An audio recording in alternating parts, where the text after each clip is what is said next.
You are looking at Julian's pronunciation guide, where we look at how to pronounce better some of the most mispronounced words in the world, like this other curious word. But how do you say what you're looking for today? Let's learn once and for all how to pronounce these two words correctly in British English and in American English. The British English pronunciation is as odor. Odor. It's an odor. Odor is a bad smell. Odor. American English pronunciation, odor.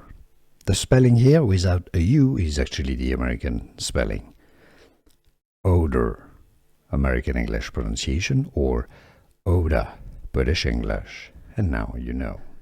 Here are more videos on how to pronounce more confusing words and names too many mispronounced. Like this video if you found it useful. I appreciate your support. I'll see you soon and thanks for watching.